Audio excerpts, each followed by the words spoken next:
If you've had an awakening, done a lot of inner work, and yet feel like growth has slowed or even stagnated, you're not alone. I've been there, and over the years, in helping people through this stage, I've seen that this is a natural part of the journey. This moment isn't a setback, it's an opportunity. And depending on how you meet it, it can either deepen your evolution or quietly keep you stuck. In this video, I want to show you what's actually happening in this stage of growth, so you can understand why effort stops working and what this phase is really asking of you. First, let's take a moment to understand what's happening. In the beginning, awakening creates an expansion. You see yourself differently. You feel way more alive, more connected to what matters. It may feel like catching a glimpse of who you truly are after years of living as who you felt you needed to become. At first, that glimpse can be energizing because it creates clarity, opens exciting new possibilities, and feels like a taste of true freedom. You might finally feel motivated to leave a career, a relationship, or a life that no longer resonates with you. So now you begin to find ways to change your life, how you show up in the world. You do the work to learn, to heal, and to become way more conscious. You're growing. You're becoming the person you dream to be. But as you progress, you notice that growth starts to feel harder, more challenging. You notice that even though you're trying more, learning more, being more conscious, your forward momentum slows. No matter how much effort you give, change slows down or feels like it stops altogether. And this is usually where the question emerges. Why does this feel harder now when I understand myself so much more than I ever have? Here's the thing. Awakening moves through phases. In the early phase, your newfound awareness and insights can easily drive your actions. You see something clearly, and change follows naturally. Because the pain of your old life, the pain that led to your awakening, supports the change you're making. In the middle phase, the dynamic begins to shift. The pain of your old life isn't as intense anymore. You've made enough changes to relieve that pain. And that pain was the primary need at the moment. But now a different need becomes more dominant. The need for familiarity. The need for safety.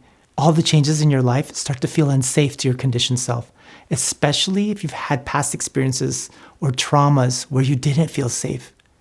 Old emotions, triggers, and fears come back as your conditioned self resists more and more the changes that you're making in your life. It fears the changes that you want to make, so it creates this resistance.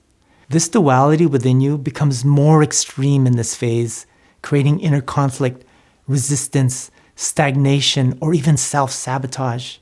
On one side are your awakened desires, your expanded awareness, your vision for a new life. This largely lives in your mind.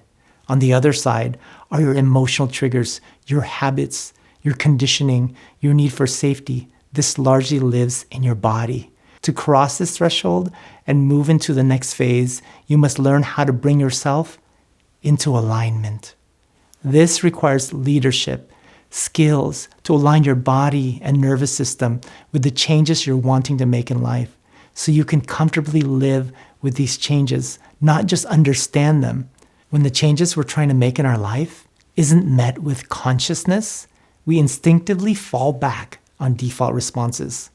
One response is to push through the resistance of your conditioning. More effort, more discipline, more pressure to make progress happen. You try to think your way through, to force clarity, to override what you're feeling. Over time, this leads to exhaustion or a sense of going through the motions without feeling truly connected. Another response is to pull back into the comfort of your conditioned self.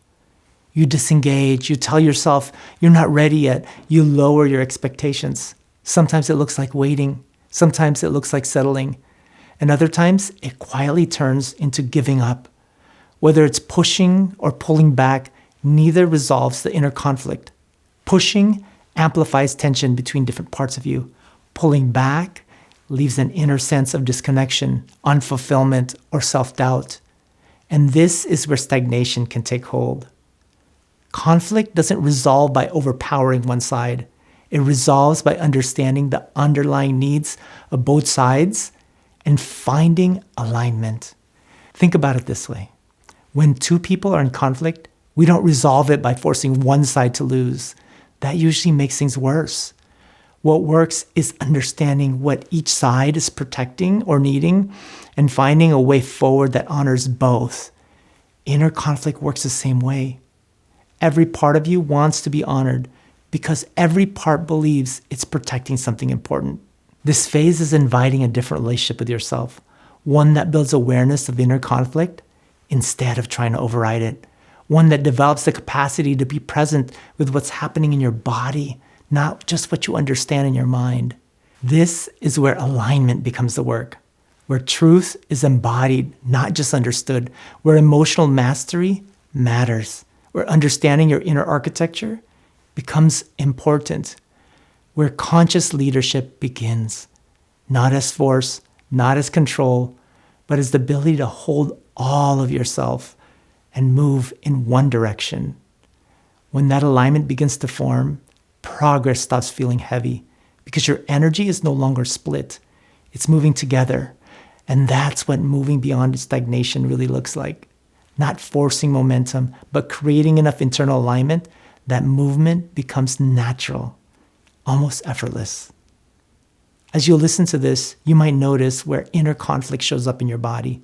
Maybe it's hesitation that you feel right before taking a step forward. Maybe it's an urge to postpone or distract yourself when making a significant change in your life. Or maybe it's a sense that a part of you is ready while another part of you is pulling you back. For now, there's nothing you need to fix, nothing you need to solve. Simply noticing where that conflict lives can begin to change your relationship with it. That emotion isn't a step backward. It is a part of you trying to meet a need or protect a need that once mattered to you. It's information asking to be acknowledged. What this phase is asking for is awareness, because awareness is the first step towards inner alignment. Thank you for joining me on this journey. In future videos, we'll explore this more deeply. If this resonated, I invite you to like the video and subscribe. This helps the work reach more people who need it. Remember, you're not stagnant. You're being invited to a more embodied way of conscious leadership.